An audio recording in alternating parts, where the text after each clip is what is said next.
I'm Dan. And I'm Dan.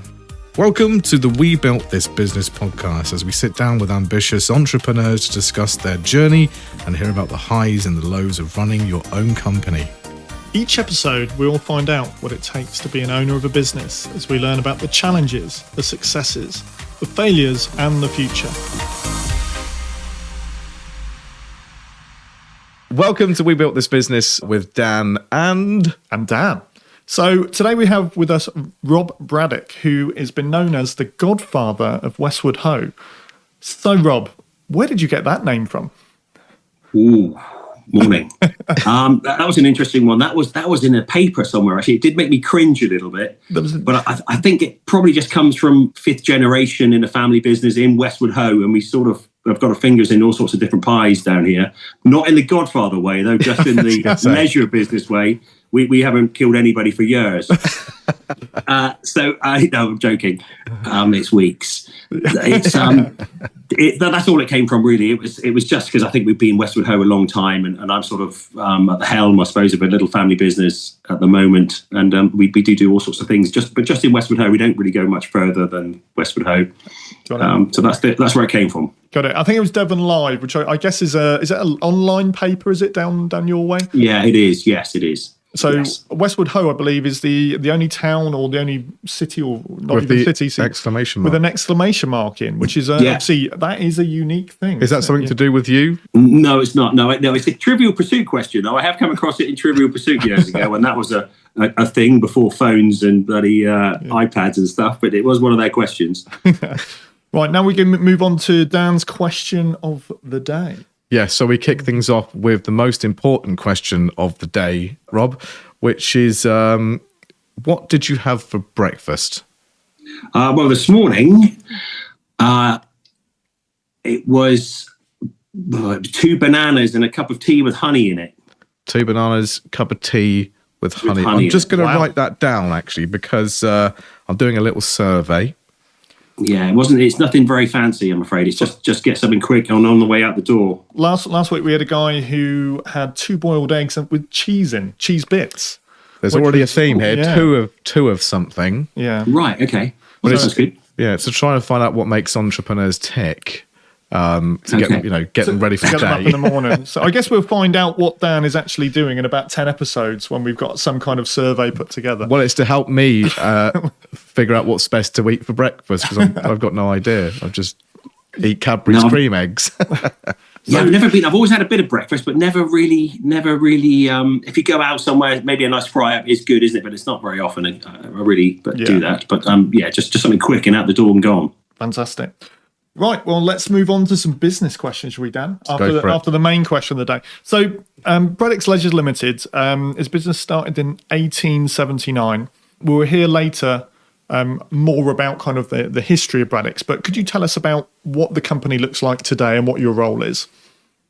Okay, so I'm fifth generation in the business. My dad's 90 now. He's still alive, but he's in a home now. But he was working right up till sort of 86. He used to come around every day and sort of just see what we do and what's going on. But we're basically nowadays, we have 5 bars or pubs, some with restaurants in. We have a holiday park in Westward Ho, which has about 140 units on it. Employ about 130 to 170 people, pretty much all in this area. We have a little portfolio of like shops and flats we rent out on long lets in Bideford and a few in Westward Ho. That's pretty much it, I think. But that's enough to keep you going. That's enough to keep you busy. You've got some 2 seconds. You mentioned the arcades there. We've got the arcades and things like that. I'm sorry. Yes, we have got an arcade. Yes, we've got two arcades actually. One on the front of Westward Ho, and one sort of which is on the holiday park. Which is it's my dad's sort of baby. That is, he started that up back in the 60s. He sort of was one of the first ones to do sort of amusement arcades and renting machines out to pubs and clubs, which used to be a good thing, but obviously nowadays it's just shocking thing to do. There's no pubs and clubs left hardly. So yeah, that keeps us very busy. I'm the managing director. My wife is also involved in it very heavily. It's a seven day job, I'm afraid. I mean, it sounds incredibly busy. I mean, the fact that you can forget you've got arcades is phenomenal. Yeah, we keep busy. I think you've got a question you've always been dying to ask about arcades, Dan. Yes, I mean, I love going to the arcade, especially playing the 2p machines. Do you make some money out of those? Because it's 2p's. I know they're very hard to win on, but yeah, they do. Yeah, they do. I mean, they do make money eventually. Yeah, I mean, the machines themselves are very expensive. We had a 4-player like long Jurassic Park machine where we put your 2p's in the top, and they all do that little push thing like they do on that telly program. And I think it cost us like £20,000 to buy one machine. It was good. A couple of years he paid for himself in 2p's, and we were sort of making a few pounds out of it. But I tell you what, the good thing is at the moment in the arcades, we've got the grabber machines and the things where you get the string that comes down and then you cut the string. And we've put those prime bottles on the string, the drink, and it's mental. They're just taking phenomenal money. These kids just love to try and win these prime bottles. I don't quite get it. It's just like a very expensive Cure orange in there. but honestly, it's like when you empty them, they take it really seriously good money for the middle of February, where it usually takes that sort of money in August. Wow.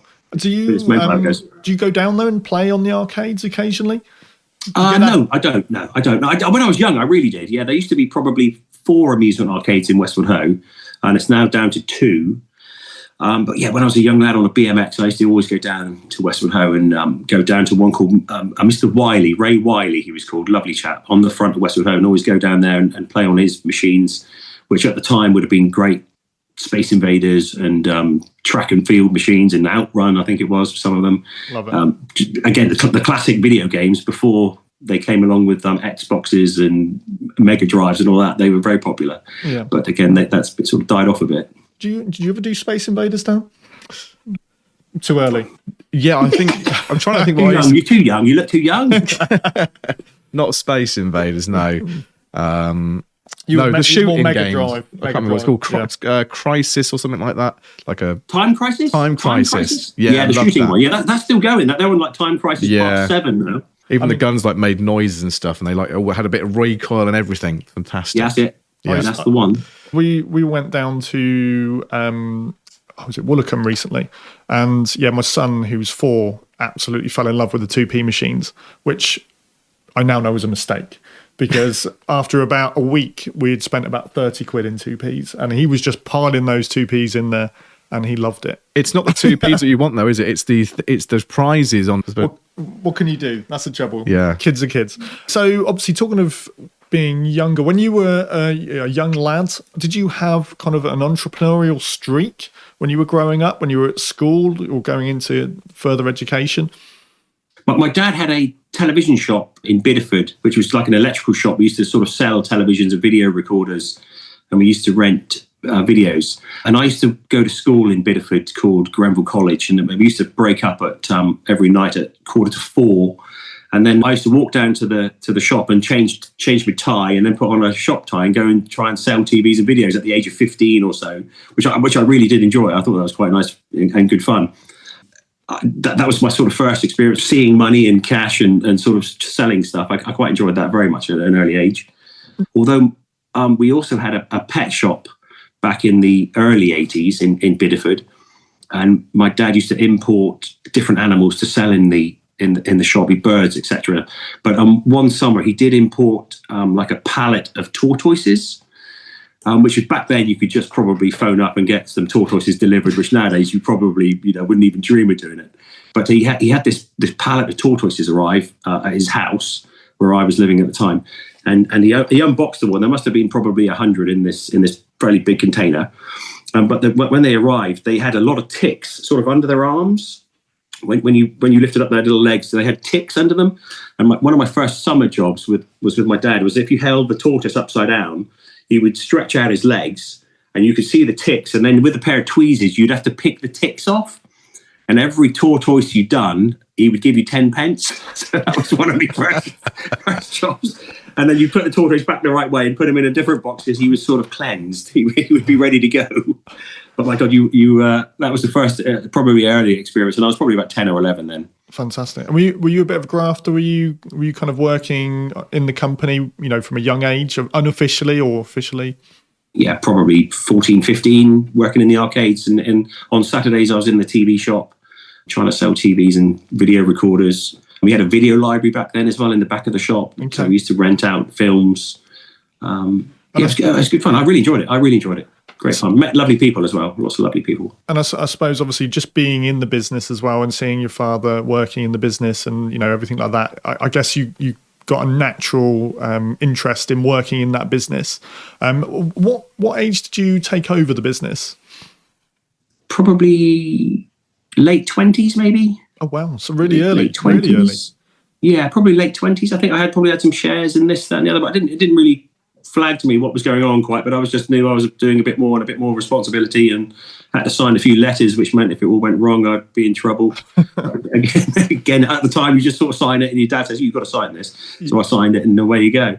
Does that feel like a lot to take on? I mean, how did you feel about having to... At the time, I didn't even think of it. Actually, at the time, it was just like, yeah, sure. But I think looking back, when my sons and my daughter's sort of 20 and 18 now, I think it's sort of a bit more serious now, isn't it? You sort of... you don't see the bank manager anymore, do you? You're just a number, maybe. You do. Actually, we do see our bank manager, but it's not quite so easy anymore. Is it? Lots of paperwork, lots of small print. Yeah. You know, everybody wants their ounce of flesh nowadays, don't they? I think that's the benefit of youth, though, because starting a business early, I think you don't worry so much about all the things that could go wrong. You're more just, it's fun.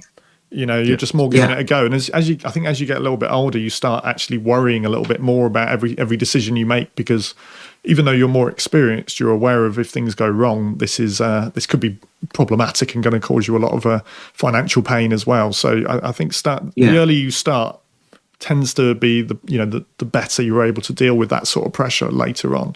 I think you're probably right there. Yeah, I think so. So you said about fifth generation. Could you give us a short summary, if possible, of Braddicks Limited, how it's grown and when so it started in is it 1879? 79. So who started it? When did it start, and how has it kind of progressed to where it is when you took over?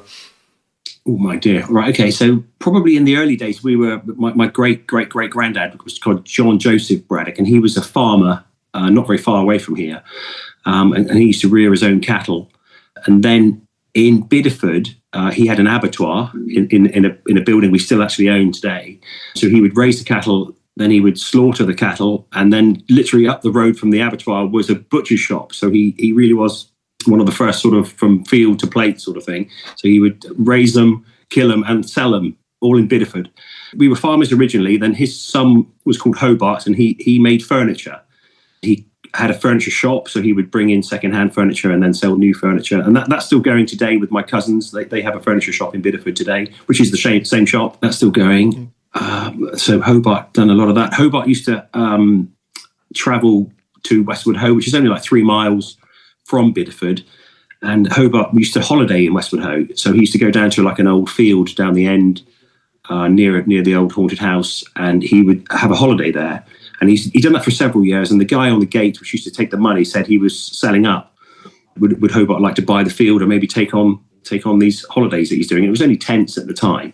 So Hobart bought the first field, and then he would sit on the gate himself and take money from other people which wanted to come on holiday to Westward Ho.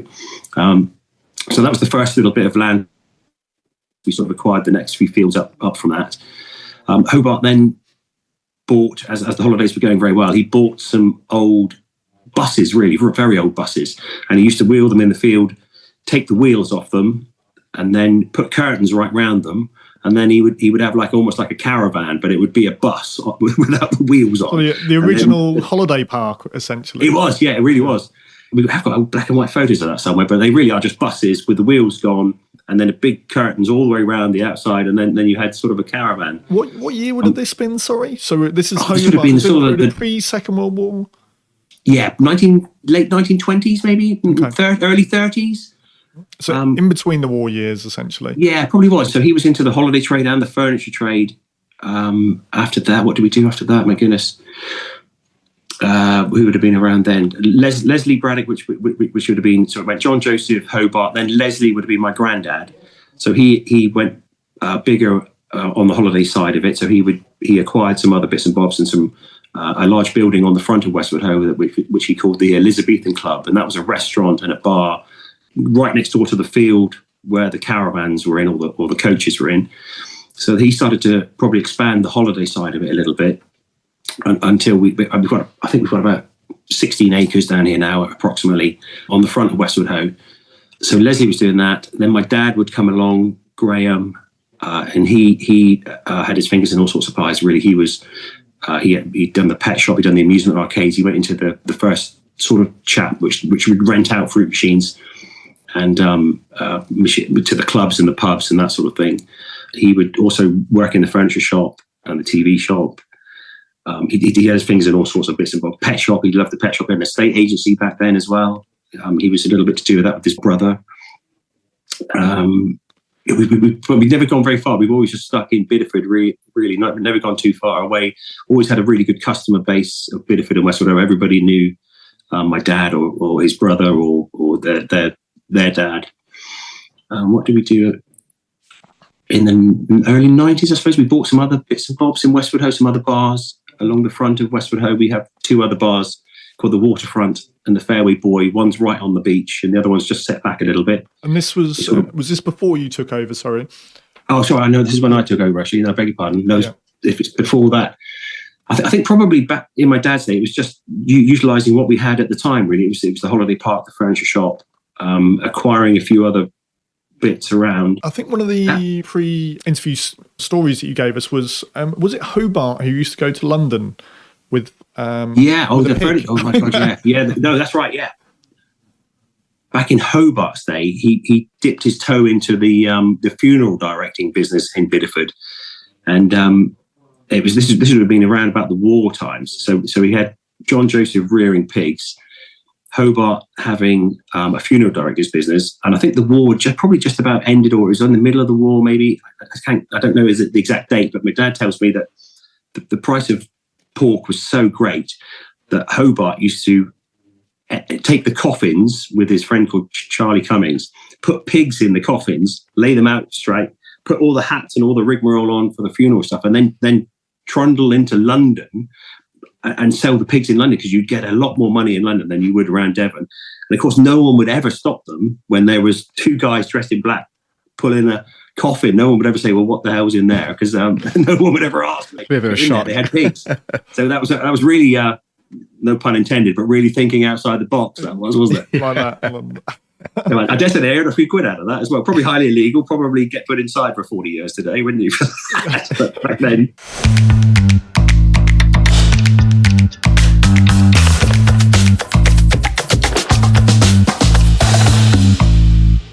Moving on to yourself now, what year did you take over the business, and what did the business look like when you took it over? What were your kind of, what were the biggest challenges when you first started? I probably took over sort of the late 90s, maybe. The business was sort of going okay. Westward Ho wasn't particularly good, and there was I'll be honest, I think my dad was a little bit under investing in different buildings and holiday parks. People needed nicer accommodation than we weren't. We were a little bit Butlensy, I'd say. But old Butlensy, the 60s Butlensy. Did you still like your buses? Yeah, the buses had gone by then. But it was tired. It looked tired, and I'll be honest, Westward Ho looked quite tired in general. There was a lot of old hotels which had been perhaps divided up into bed sits. So it needed a good pick up by the sops, really, to get it going again. So things were looking really tired, and things moved on quick. And all sorts of accommodation moves on quick nowadays. And people, if they work hard and they earn their money, they want to spend it in something which is half nice, don't they? They don't want to spend their hard-earned money in things that look tired and ropey. So there was a lot of work to do there, I'll be honest, and it's probably taken a good 20 years to get it up to a half decent standard, or really good standard now we are, but hopefully, but it takes time, doesn't it? All these things cost money, don't they? Certainly do. But it's looking at good now. But back then it was tired. So was that the first thing you kind of prioritised? Was it investment in the properties, essentially, as in like the holiday park? Was that the first thing you did?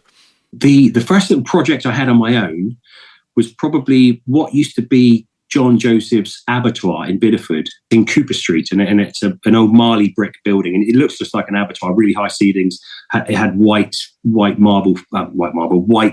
Marley brick floor. So when they were killing the animals, all the blood would drain into the middle of the room. That was sort of a first project. I turned it into a bar with like a nightclub upstairs. Excellent. And it was from from something I saw in America. I traveled around America a little bit when I was 18 for 4 years with my godfather, looking at different stuff. But I saw a very interesting place in Florida, and it was very similar sort of building, but had these huge fish hanging on the walls, big marlin fish and big bass and things like that on the walls. And I saw something there which looked quite interesting. I thought that would probably work in Bideford quite well. And that was my first project, and that was called Braddicks, which is a strange name, I know, but it's a bit of a pun intended, because obviously half of Braddicks is dicks, and Crabby was just a little bit nautical, because what it was a nautical sort of themed bar. And we gutted it and we spent some money on it. It took me ages to do, actually, because I didn't really have a Scooby-Doo on how to do things properly. But it probably took a couple of years to do it from start to end, but it was really good and really successful in the sort of early 2000s. And that was my first project, really. And then from there, we bought some other little bars and done some nice jobs on those. Yeah, that was the first big job that my dad sort of let me have the reins and say, right, here, I'll go and have a crack at this. Yeah. And is it still around today?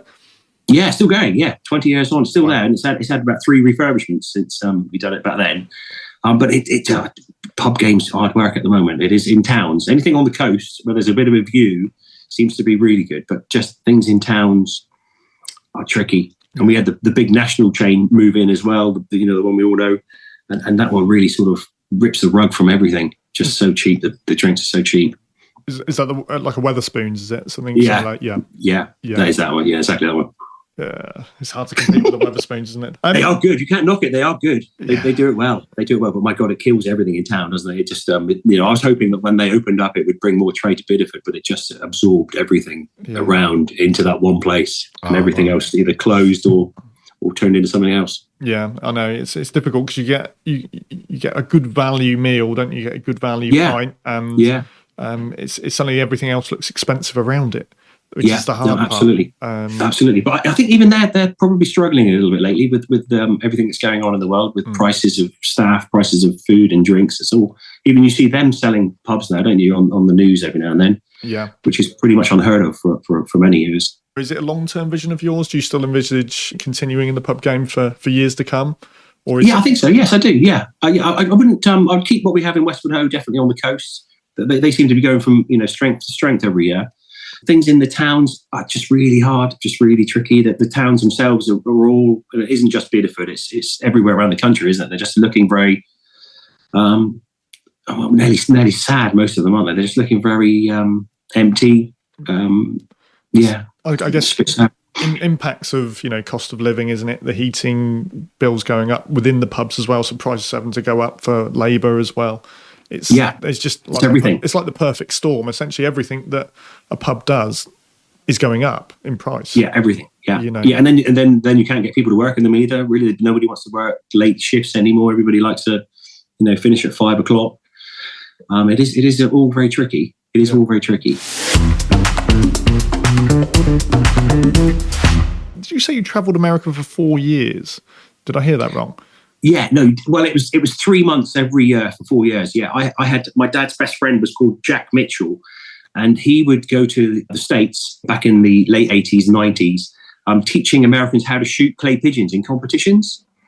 So he was a very good shot. So when I came to the age of 18, he asked my dad if the boy wants to come to America with me for 3 months and just help me carry my bag and all that sort of stuff. So I said yes. He was such a nice guy. So I went over there for 3 months, and I would literally carry his stuff to the middle of fields in the middle of nowhere in like Rhode Island and Wyoming, and had a really good trips around the world. I'd be up in the tree in the clay trap where they used to, put the clay pigeons in and then pull the trap. I'd be up there for like hours and hours a day, and just and then there'd be somebody saying pull, and then you just go and then load it up again. But I saw some great places over there. Hence the Braddicks thing I saw in Florida at a shooting school that he was teaching in. So I'd done that for 4 years. Yeah, but 3 months every time, because you couldn't stay more than 3 months. But it was some of the, it was just the best experience ever looking back. Yeah. And you met some lovely people, some really, really lovely people I still keep in touch with today. Was it all over America? Was it? You said Florida. Yeah. Was it No. It was, you literally got to see most of America, essentially. Quite a lot of it. I don't know about all of it, but we always had a base in Rhode Island at a shooting school called Adderville East, and there was a superb chap there called Jeff Gaby, And we would always base ourselves there, and Jack would do a couple of weeks tuition to different Americans on how to shoot clay pigeons in different tournaments and different bits and bobs. And then from Rhode Island, we would fly to either the New York Catskill Mountains, or we'd go to Salt Lake City and go to Wyoming, or we'd go to Duluth in Minnesota, which is a strange little place, but again, fantastic scenery. But it was all over. It was just all over. And Jack would teach in each place for about a week at a different shooting school. And then we'd pack up, and then we'd go somewhere else and shoot for a week, and then go somewhere else and shoot for a week. It was just, looking back, it was amazing. Yeah, I was just so glad I'd done it, because it did open my eyes up to other things than just Westward Ho and Biddeford, which was quite a big tick in the box, really. I really loved it. Oh, Las Vegas. We went to Las Vegas once. That was pretty good. Blimey. Have you got any stories on Las Vegas, Rob? How long is this podcast? Just 4 hours now, if you've got a few stories. Honestly, oof, yeah. And good fun. Have you been back? Yeah, oh god, yeah. I've been to Rhode Island a few times and seen the lovely people at Radiville East. Las Vegas, I've definitely been back a few times. The problem is, as you get older, some of the dear old boys that were sort of in their 50s when you were in 18, they've passed away now, which is really sad. But there's still a lot of nice people over there alive and kicking, and the marvels of modern technology, phones and WhatsApp and things like that. You can ping them a picture within seconds and you get a reply. It's just crazy. It is. Yeah, it's great. Different world to it was back then. Where, that wouldn't have been a normal thing to do, would it? To go to America for 3 months every year for a couple of years. So you must. Yeah, no mobile phones or anything. You used to have to go and take a handful of quarters down to the pay phone and phone your parents or send them a postcard. And that was great. No one could track you. Everyone still loves a postcard. It's probably just as well there weren't any cameras back then. It is. Yeah, exactly. Yeah. So your holiday park, obviously, that is something that's very dear to you. It's very, it's a very proud part of Westward Ho.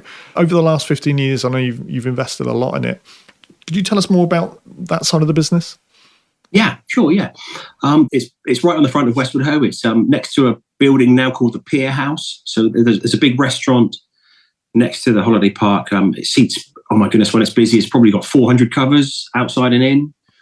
It's right on the cliff edge. It overlooks the bay. It's a lovely location.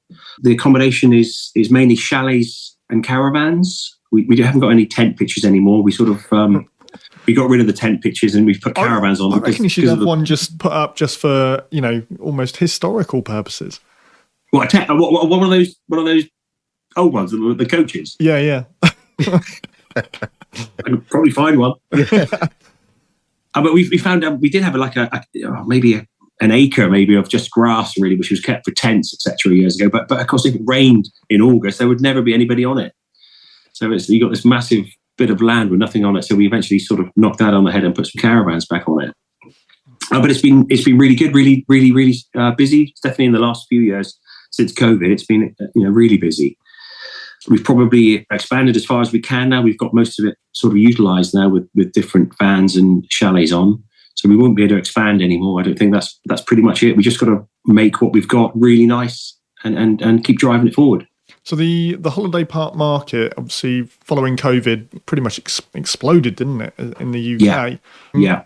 How has business been the last couple of months? Obviously, are we getting a lot of forward bookings for this summer, or is it kind of on par with last year? No, I think it's quite on par with last year. It's a little bit down from last year, but it's okay. It's all right so far. Yeah. There's no alarm bells ringing yet. But it's certainly not like last year. Last year was just like you just couldn't cope. And the hardest thing was you were so busy, but you couldn't find the staff to do the cleaning on a Saturday and a Friday because everybody in the area had done an Airbnb, where they could, and sort of moved out for a while in with the parents, and all the sort of people you wanted to work were all working for individual people in houses for £20 an hour, just doing their Airbnb. So it was hard to get people to sort of help out with the cleaning last year. Is that one of your biggest challenges, would you say, at the moment, is getting the right people, or getting people full stop? It was definitely last year was hard work. Getting kitchen staff was an absolute staring at the ceiling in the middle of the night, just thinking, how the hell are we going to do this? Because after COVID, people had sort of had a light bulb moment where nobody really wanted to go back to working in kitchens in general. I think it wasn't just us. So we did struggle with getting kitchen staff. Cleaning staff was quite tricky. Bar staff wasn't too bad. But it was really mainly kitchen and cleaning staff was really hard work. Since last year, we have sort of gone through the home office, and we've got some Indian chefs working for us now. We've got 7 of them. We go through all the right hoops to get these guys to come over. They're absolutely fantastic. They ex-cruise liners. They were working on the cruise liners, which have gone bankrupt. And they're impeccably dressed, speak really good English, and they're fantastic. They turn up, they work really hard, and they go home and they turn up the next day and they work really hard again. So that's been a bit of a light bulb moment. That's a true sign of an entrepreneur. So you basically had a problem, and the problem was labour, and you looked outside the box, and you contacted the Home Office directly? No, we went through a little agency first. We had to go through an agency which could do this, and then, my God, there was some paperwork. We started this process back in, my goodness, would have been January last year, I think, thinking we'd get some by the summer, and we didn't get anybody till November. Oh. So the summer had gone, and we were the busy period had gone, basically. Yeah, it was. We were still in the shit, but when these guys turned up, they all arrived pretty much within about a month, and they were great. So we've got them now for this summer, thank goodness, and we're probably going to get a few more. And you've got to accommodate them, which is fine, but you have to put them into accommodation, which is fine, in the chalets.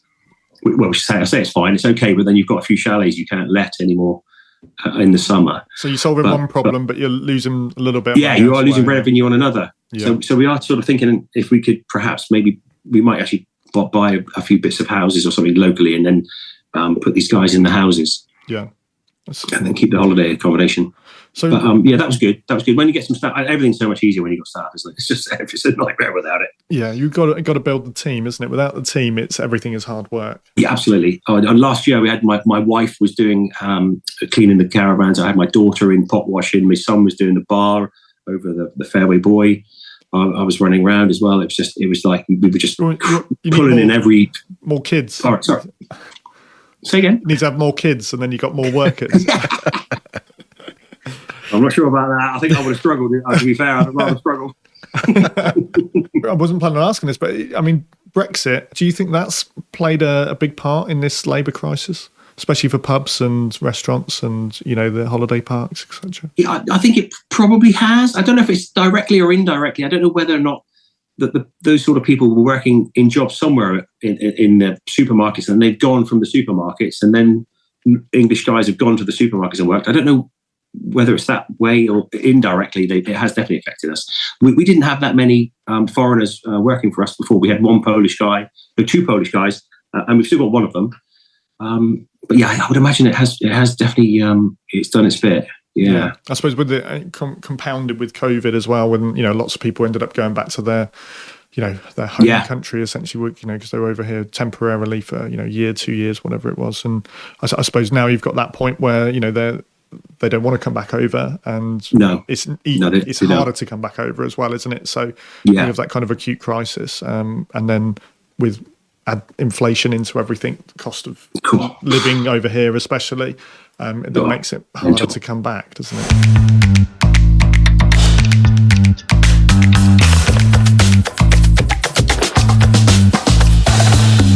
So going a little bit back to the COVID kind of pandemic, obviously some of the businesses that you're involved with, I can imagine they would be impacted quite significantly. Obviously they're still going now by the sounds of things, but how did you get through it? Yeah, I must say I'm a pretty laid back sort of bloke pre that, and I must say it did stress me right out, because obviously it's sort of my watch now doing this family business, and it's on my watch, and I didn't want to mess it up and sort of fail on when I'm in charge, really. So that was quite stressful just even thinking of that. But when it hit, we had a great manager from Barclays Bank. We had everything we needed within days to carry us through. The furlough was excellent from Rishi Sunak. That really helped out with the staff. We put 100 and something on furlough, and we did take one of those. What was it? Like not a bounce back loan, but it was like an interruption loan. I think it was from the banks. Business interruption, yeah. Yeah, we took one of them for nearly £1 million. I've never borrowed anything like that in my life, so we've done that. I've never used it, thank goodness. I paid it back pretty quick, but just doing that was pretty ass squeaking. To do that, just to think you might have to burn this out to and then pay it back later on in the day. But luckily we paid it back without even actually using it. But it was stressful. It was stressful, really stressful. With regards to obviously the pub business and the holiday business, I guess they pretty much just all went into hibernation. Is that what effectively happened? Yeah, it did. Yeah, we wound it all down. Yeah, everything was closed down. We had quite a few maintenance guys. We sort of furloughed all the maintenance guys, pulled all the vans back to my house, and sort of took all the insurance off the vans. So it was quite surreal, actually, looking back at it. Yeah. We had a gentleman working for us for 16 years called Mike Williams, and he was ex-Barclays Bank. And he was just superb. He just reined it right into the bare minimum going on. And there was only like 5 or 6 of us not in furlough, and we were just really reining everything in. And when we had it all reined in, eventually we were out painting chalets, all of us. So we went out to do something that needed doing. And the problem was when we went to open up these pubs and the restaurants, we just couldn't get any staff. Everybody was sort of not going back to that trade because they'd enjoyed their Saturdays off and Sundays off and not working nights. And then we really struggled trying to find people then to work when we reopened. It's amazing how the culture changes. Obviously, it was a long time, but it was also a short period of time, isn't it? Essentially, and you've been working in the pub trade for 25 years or something, and then you suddenly stop, I guess, for 18 months, and you go, hang on a minute, this is what I want to do from now on. Yeah, it was. You've just lost someone that's one of your most experienced guys, and you can't do anything about it. You can't just get those sort of people just to come back in. No. We lost 2 or 3 absolutely fantastic guys as well. One was a wedding planner, one was a manager, and they just had a bit of a life bulb moment where it comes on and just say, you know what, and they had young families as well, which I sort of get. Yeah, and they left. Do you think they'll come back into the trade? No, I really don't. No, they're all enjoying their Saturdays off, their Sundays off, which I do get. Yeah, it is quite long hours, quite unsociable hours. Yeah. Well, you used to do a lot of Saturday and Sunday work, didn't you? Yeah, upset everything, didn't it? Which changed my whole career, the COVID situation. But yeah, did it? So Dan, what do you do? Dan, what do you do in the day? Well, either Dan, what do you do other than this? What do you do normally in the day? So is this your full-time job? I, before the COVID, ran a children's entertainment company. So I'll get on. Yeah. So we got together basically with Dan because we were providing virtual entertainment for companies around the world. Okay. So cool. our background is entertainment, effectively, and experiences. So it's my wife. Say hello. Hello. This is Dan and Dan. We knew Dan through a brief kind of contract that we did for some videography. So Dan's multi-skilled, and he also DJs as well. So he was in the children's party game, the DJ game, and obviously that completely came to an end during COVID for a period of time. So we discussed putting on a virtual event. And before we know it, we were suddenly doing virtual quizzes, virtual game shows, virtual bingo nights all over the countries all over the world, essentially. It's how we survived, really, from live entertainment literally dying. But our core business is live events. So we'll go out and do corporate events, team building events, experiences for companies. Basically get their team together or get them to have some fun. So that's what we do. When you say the entertainment game as well, one thing that it did come out of COVID, if anything did come out of it, is that we had, at the holiday park, we had the pier house, and there's a big function room on the end of that, which you could sit maybe 200, 250 people in with a stage.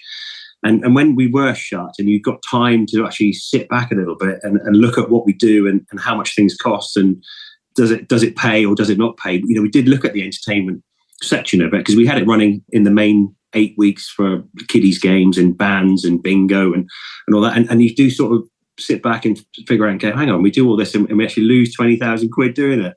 And so we did actually knock the entertainment on the head. Yeah. Completely. I think completely. There wasn't enough people using the room, using the bar. So if there was a plus thing out of it, that was probably the time you get to sit back when you're in driving the business. You are constantly on that hamster wheel, aren't you? Running around and looking at, thinking you're being really proactive. But when you sat back quietly, you can probably do a lot more things. Yeah, and that's what COVID. I think one of the only benefits I think for us was that we were able to sit down and actually look at what we were doing day to day and what was making money and what wasn't. And usually you don't have that time because your whole business is, there's always something going on. There's always a problem. There's always a meeting to be going to. You don't have suddenly a couple of months to look through your business and reevaluate where it needs to go. So it was instrumental in that for us. Now we're obviously moving on to different entertainment, aren't we, Dan? Like podcasts. Yeah, tempting it. Yeah, something different. Yeah, which we're enjoying immensely. There was a restaurant called the Bite. Yeah. So what the Bite was, when we opened up Krabby Dick's in Cooper Street in Bideford, it was really successful. It was absolutely flying. The place used to sort of shut at 11 o'clock at night, and it was absolutely packed from 7 till 11. Most weekends. We had the building next door to this Krabby Dick's, and we thought actually it would be quite nice to put a little restaurant in there so people could go for something to eat or drink, and then they can literally go next door into the nightclub and the bar and then sort of make a little night of it. So we built this lovely restaurant, and it was called the Bite, BIGHT, and it was done out in sort of light woods and very, very, it was really good, actually, really cool. We had a kitchen on the first floor, so we had a dumb waiter going between the two floors. We had a head chef called Alex, who was really good. And we ran it for 12 months and we lost money at it. And it was like, okay, well, let's do it again. Let's try again. Done it the second year, we lost money at it. And I think we had it the third year, and we might have just broken even, if that. I think it might have lost a little bit again. And it was like, oh, bloody hell. And it always seemed really busy. Fridays and Saturdays, you couldn't get in it. And it was. I had a friend called Michael Cannon, who done a lot of pubs in his time. He's retired from it now, but he was like a little mentor quietly in the background. And I said, Michael, just come in and have a little look at this and tell me what you think is wrong with this. And he just walked in there, and he walked up the step and he looked around and he goes, well, this ain't going to work, is it? And I sort of looked around and I went, well, why not? It looks really nice. And he goes, well, you've only got 44 covers. And I went, yeah. And he went, you never make it pay for 44 covers. And I went, okay. And that was the end of that. It was literally bums on seats. When you're full, you still didn't have enough people in there. So it was as simple as that. So we have restaurants now, but one of the waterfront inn at Westward Ho, if it's full inside and out, you've got 700 covers. Bench seating outside, obviously, but inside it's quite big as well. So it was just down to numbers. It was just something simple as that. And I was probably only late 20s when he told me this, and I thought, oh yeah, you're right there. It's just a simple moment. There was business model. Not enough seats. Did he say did he say the number of seats you would need? No, he didn't actually. No, but I think looking back now, I think you'd probably want at least about 120. Oh wow! So it was really under. Yeah, it was. Yeah, and we opened all day, and we did use the pub next door, the Krabby Dick's. But you could order drinks and food in there as well. But it just, by the time you've got the chef in the kitchen with a sous chef, with a pot washer, with it just rattled up the hourly rate, and it just didn't make sense in the end. So we did close it down and rented it out to somebody else. But honestly, it was really good, and the food was superb there. It just was down to numbers in the end. Yeah, but it was a learning curve. It was good. It was a good learning curve. But you've got restaurants now, so you learned from that essentially, and that learning curve then took you into, was it the Waterfall? Did you say? A Waterfront. We got down there, which is a big place down the river, and that does a lot of carveries on like a Saturday and Sunday, and it's got a lot of seating outside and inside. Yeah, but that's okay. That's got massive numbers, but it's got a lot of chefs, a lot of kitchen staff in there. Yeah, love a carvery down by the sea. Sounds amazing. Yeah, well, we'll come down. Yeah. Roast by the coast. Yeah, roast by the coast. And is that the same restaurant that someone may or may not have paid their bill? And you Oh look, that was the Pier House. Yeah, that was in the Pier House. That was. Yeah, we had a load of people. I think there was 6 of them. It was quite youngsters. They went in there, rattled up a bill for 260 quid, 240 quid. I can't remember looking back. And then just up and legged it out the door. But honestly, it was the best 240 quid I've ever lost, because I just went on social media, on Facebook, I dressed up as Robin, as Batman and Robin, and just released the pictures of them running up the road without paying. And it went absolutely viral. It went all over the place. It was on the American news. It was all over the place. And bizarrely, they didn't know who they were in the end, but they came from, I want to say, Leeds, I think it was. And when we sort of got a bit further down the road with the police about them, the police were so busy in Leeds dealing with people getting killed probably that somebody stealing a bit of food from a place in Devon wasn't really high on the agenda, so it just got dropped. but it made it in all the papers. It made it in all the national papers. It was really funny. And really have you donned the Robin outfit since, or is it just a one-off costume? I know it was just a one-off, that was. But I do. We have a fancy dress New Year's Day dip at Westward on the beach, and I've got a nice collection of outfits to wear nowadays to go in there. So if it happens again, you've got Batman waiting to go with you. Oh, I've got Batman. I've got a lovely stormtrooper costume as well, but I've also got a polystyrene toilet as well. And I take the stormtrooper costume with the toilet under my arm, and we call it a storm pooper. Yeah. Oh, this year was a good one as well. I had a Harry Potter costume with the same toilet, and I went as Harry Plopper. It's all there, isn't it? It's all there. It's all there. Love it. Love it. So obviously the business is, it's quite a big business now. A lot of people employed. What's the plan for the future? Have you got any ambitious growth plans, or are you more kind of just keeping things ticking along, just growing, an average rate? I'll be honest, I don't think I'm in the zone to acquire anything else. I think what we've got is plenty enough. I think what we've got, there is a lot of scope to make it better. The holiday park always needs improvement. We've got new caravans coming this week, actually, to make the ones on the front, much nicer. So that's ongoing. The pubs always need a bit of a freshen up after sort of 10 years. So the Fairway Boys being done up as we speak today. With the Pier House, we're going to probably do that up next January and February. Give it a refit and make it look really nice. We've got did I mention we've got an old haunted house, spooky house down the end of Westward Ho. You've got an actual haunted house?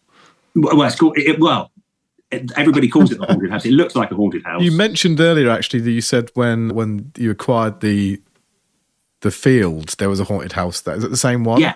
Oh, okay. Yeah, it is the same one. Yeah, it's a cracking place. It's a lovely place, but it's been down there since sort of 1880. I think that was built. But it came up for sale about 6 years ago at auction, and we bought it then. But we're just going to give it a massive refurbishment and do it as a superb holiday let, which sleeps about 18 people. So that's another little job in the pipeline. Loads of drawings going on at that. But it is literally on the cliff edge, and I've got to do the cliff before I can do the house up, just in case something happened and it did slip away. But is it going to have the ghost experience, the haunted experience, or are you going to steer away from that? I don't think it will. It still will look a bit spooky, but it's really not haunted. I've been in there. It's not haunted. It's not that. We did have a program in there, television program film back last March. Not Derek Acora, is it? Derek Acora from Most Haunted. Remember him? No, I don't remember that. No, it was Help, My House is Haunted. Have you ever heard of that? Help, My House is Haunted. Ooh, It's quite a new one. I'm not into that. It's quite a new one. It's on the Really channel. Okay, and it's on Discovery Plus. I think on Discovery Plus. But they were asking me for ages about doing it, and I said, well, I don't really believe in it, But and then they asked again. I said, well, I don't really. And then they said, well, you can, if you do it, just go down the angle of you don't believe it, but you get asked it a lot, and just say, well, get us in here, and then we'll tell you once and for all whether it's haunted or not. I said, all right then. There was, and they came down and filmed for about 3 days in there. And then interviewed us and interviewed me, and it was great fun, and they were really nice people doing it all. And they said they found something in there. Did? A lady they said they found a lady called Elizabeth in there. Wow, terrifying. Is she right? Really? I was trying to tap her up, see if she could pay a bit of rent for the last 40 years. Yes. So well, as you've been living here, rent free. Yeah. The most bizarre thing down opposite the haunted house, there was an old car park which the council had, and they had a pay and display meter in it, but no one ever parked in it because you could park up the road literally leading to it for free. So no one ever parked in it.